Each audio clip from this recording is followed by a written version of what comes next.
Qu'est-ce qu'une ponction lombaire?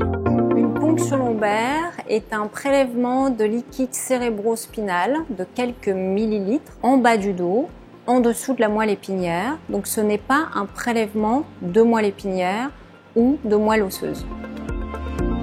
Qui pratique la ponction lombaire?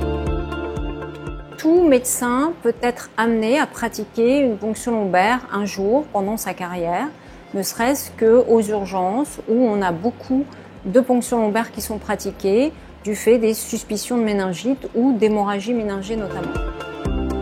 Est-ce un acte médical fréquent? La ponction lombaire est un acte qui peut être pratiqué par tous les médecins. C'est donc un acte extrêmement fréquent. Il y a environ 300 000 ponctions lombaires en France par an. Et sur Paris, dans les hôpitaux de la PHP, il y a environ 145 ponctions lombaires par jour. Quels sont les effets secondaires? Les effets secondaires de la ponction lombaire sont rares. L'effet secondaire le plus fréquent, c'est ce qu'on appelle le syndrome post-ponction lombaire. C'est la survenue d'un mal de tête quand le patient se lève. Depuis très longtemps, on a tous appris et on a tous enseigné que pour éviter ce fameux syndrome post-PL, il fallait prélever peu de liquide, laisser le patient allongé plusieurs heures, voire 24 heures dans certaines équipes, et l'hyperhydrater, c'est-à-dire le faire boire beaucoup. Tout ça, toutes ces notions sont des idées fausses.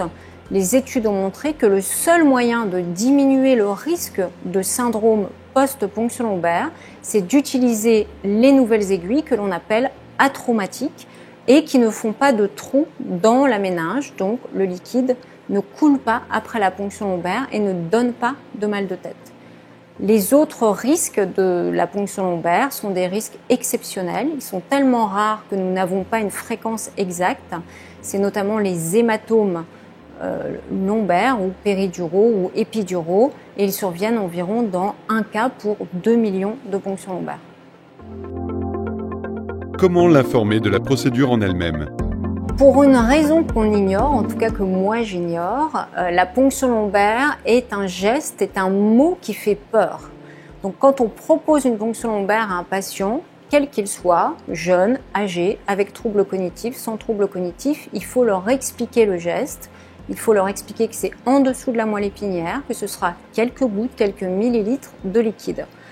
Plus spécifiquement pour les patients qui ont quelques troubles de la mémoire et qui peuvent avoir quelques troubles de la compréhension, pour que ce soit plus clair dans leur esprit, en consultation, on leur mime le geste. C'est-à-dire que sur la table d'examen du box de consultation, on les fait asseoir comme pour une ponction lombaire, on les fait mettre en position le dos arrondi comme pour une ponction lombaire et on leur mime, on leur montre, on leur fait sentir où on prélèvera et avec un petit coup d'ongle, on leur fait sentir qu'on va piquer ici.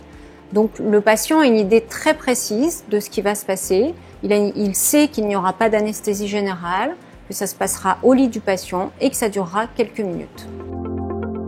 Anatomie pour la ponction lombaire. Le rachis est constitué d'une succession de vertèbres qui sont séparées entre elles par les disques intervertébraux. La vertèbre est constituée de différentes parties. Il y a le corps vertébral et puis après, vers l'arrière, il y a des extensions qu'on appelle apophyses, soit transverses, soit épineuses. Entre la partie postérieure du corps vertébral et l'apophyse épineuse, il y a un petit canal qu'on appelle le canal rachidien et c'est dans cet endroit que se trouve la moelle épinière entourée des méninges et du liquide. La moelle épinière, elle s'arrête au milieu du dos environ et en dessous restent les méninges, le liquide et quelques racines.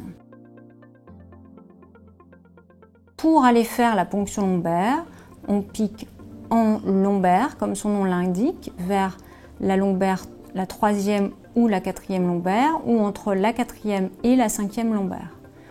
Donc l'accès se fait par la partie postérieure, par le dos, on palpe les épineuses et avec l'aiguille, on passe au milieu de l'espace interépineux et on se dirige tout droit, parallèlement à l'apophyse, jusqu'au canal lombaire. Donc ce canal lombaire, il est juste après la fin de l'apophyse épineuse. Donc pour faire la ponction lombaire, nous n'avons pas besoin de toucher au disque intervertébral ou de le traverser, ni de traverser le corps vertébral en lui-même.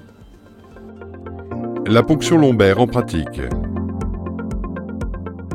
La première étape importante pour la ponction lombaire est de bien installer le patient, donc en position assise ou allongée, et surtout il faut s'assurer que le bas du dos est arrondi pour écarter les apophyses épineuses et laisser le passage à l'aiguille. Une fois que le patient est bien installé, avec le bas du dos arrondi, on repère l'endroit où on va piquer. Donc on repère les hanches du patient qui, pour ce cas, se trouvent ici. On rejoint les 2 pouces sur le rachis et on va piquer sur ce qu'on appelle la ligne des hanches. Une fois qu'on a la ligne des hanches, on va sentir les apophyses épineuses du patient et il y a un espace entre 2 apophyses successives et on va piquer dans ce petit creux qu'on appelle l'espace interépineux. Donc on prend notre guide, on s'assure d'être au bon endroit, on ressent l'espace interépineux et on enfonce le guide environ de moitié selon la morphologie du patient, mais la majorité du temps, c'est à mi-longueur du guide. Ensuite, on prend l'aiguille avec le mandrin à l'intérieur et on glisse l'aiguille dans le guide jusqu'au moment où on sent une petite résistance qui là est ici et cette résistance cède. Une fois que la résistance a cédé, nous sommes au bon endroit, c'est-à-dire dans l'espace où se trouve le liquide. Une fois qu'on est dans cet endroit, on enlève le mandrin pour recueillir le liquide qui coule comme un robinet qui fuit en fait. Et une fois que c'est terminé, on remet le mandrin jusqu'au bout avec la petite encoche bien en place et on enlèvera le guide et l'aiguille d'un seul coup, tous ensemble. Quels sont les bénéfices pour le patient de doser les biomarqueurs du LCS qu'il n'aura pas avec une autre méthode?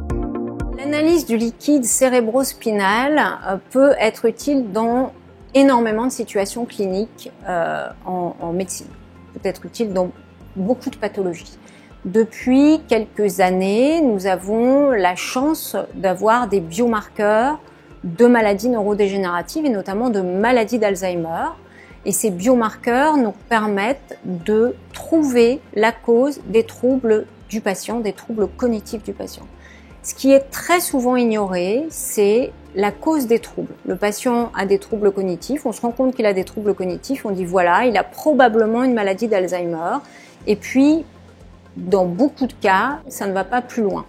Or, si on ne fait pas de biomarqueurs, eh bien, on se rend compte que dans 1 cas sur 3, quand on annonce une maladie d'Alzheimer, eh bien, c'est une erreur diagnostique. Les études neuropathologiques l'ont montré depuis 30 ans. Dans le cadre des essais thérapeutiques où on vérifie que les patients ont bien une maladie d'Alzheimer, on se rend compte que dans 30% des cas, ces patients qui ont une maladie qui ressemble à la maladie d'Alzheimer, en fait, n'en ont pas. Donc l'importance des biomarqueurs, c'est d'être certain du diagnostic, d'avoir une cause au trouble et puis aussi, dans l'autre cas, c'est d'éliminer ou d'exclure le fait que ça puisse être une maladie d'Alzheimer si les biomarqueurs sont normaux.